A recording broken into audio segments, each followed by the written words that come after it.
The first season of 1000 LB Sisters gave viewers a beautiful life story between high school friends who went their separate ways after graduation, met a few years later, declared their love for each other, eloped, and then invited their loved ones 2 years later to witness as they vowed to spend the rest of their lives together. Sadly, their union was doomed to fail.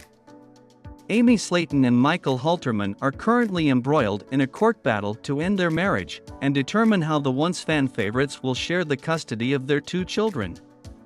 Typically, divorce proceedings and custody battles are difficult for the parties involved. Here is how Amy is coping with her divorce and raising the children. Amy and Michael. When 1000 LB Sisters premiered on TLC in 2020, Michael was the picture of devotion. At the time, Tammy lived with the couple. She'd just undergone a significant transformation after her surgery and can walk by herself, but things were different in the beginning. Her weight made walking and other physical activities difficult for her. Therefore, she was confined to a wheelchair and needed help with mobility. Michael graciously allowed Tammy to live with them so Amy could help take care of her. At times, he took on the responsibility of caring for his sister-in-law, who wasn't easy to deal with according to fans, when Amy was not around or needed a break. Michael waved his green flag further by sacrificing his free time with Amy, driving her to errands and her sister to her appointments, and cheering Amy on as she dieted, exercised, and struggled her way through weight loss until she reached a safe weight to carry their first child. The last straw, Michael's stint as the show's resident saint and model husband lasted until the second season, when their first child, Gage, was born. According to Amy, he left all household and childcare responsibilities to her, and didn't contribute financially towards household expenses, since he was unemployed.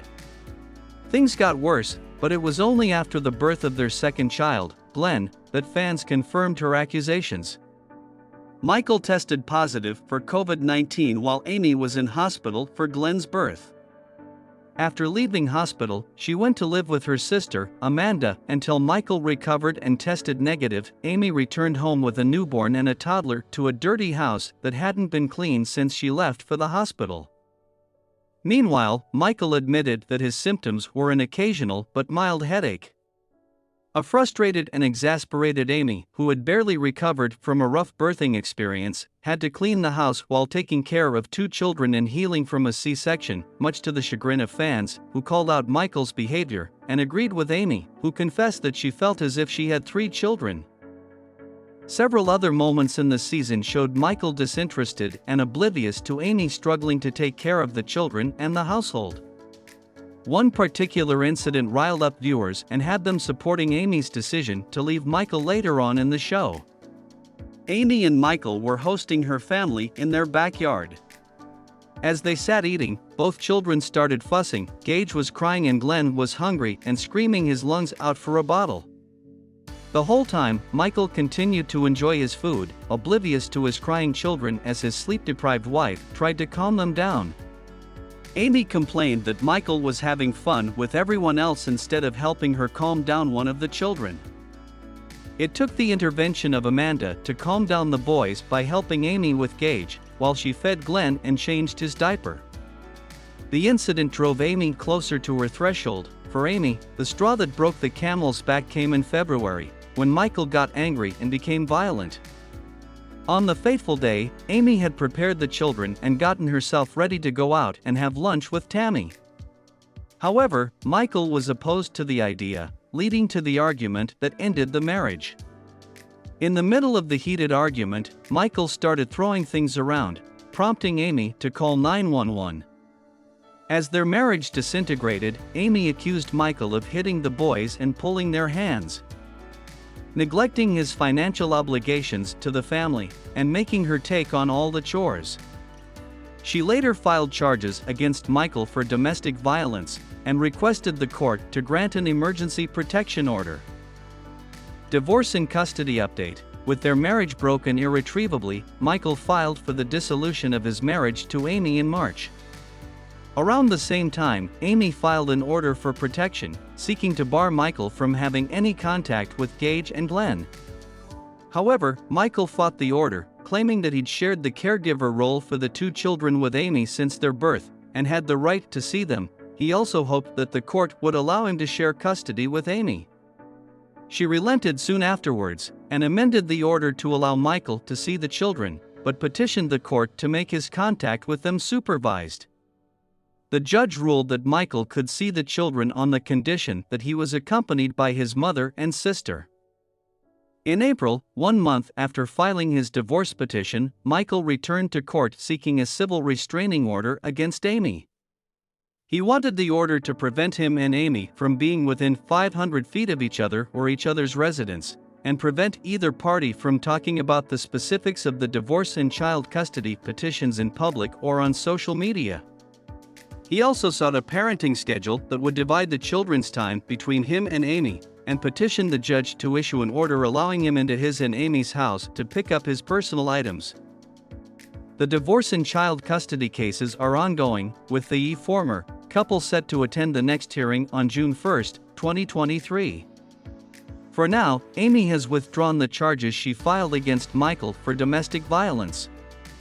The court has temporarily also granted Michael's request for shared custody.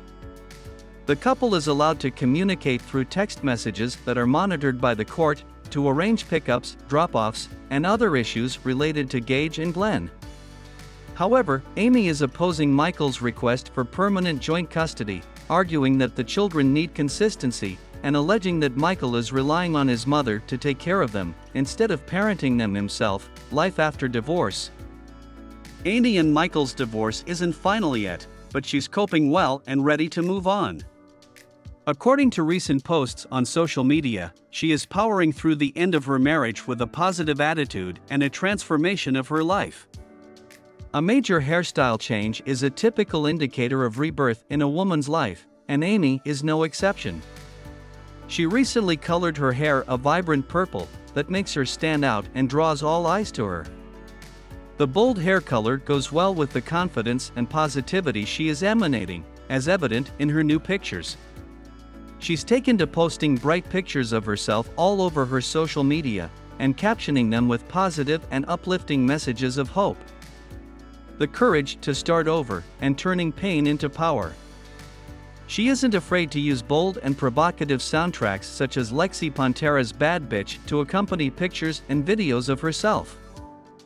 Amy's dedication to her children hasn't wavered. She spends most of her time taking care of the boys, who adore her as seen in the snippets she shares of her time with them on her social media. She's driven by her own childhood, during which she encountered abuse and neglect from her mother, and her vow to ensure that her boys are assured of her love for them.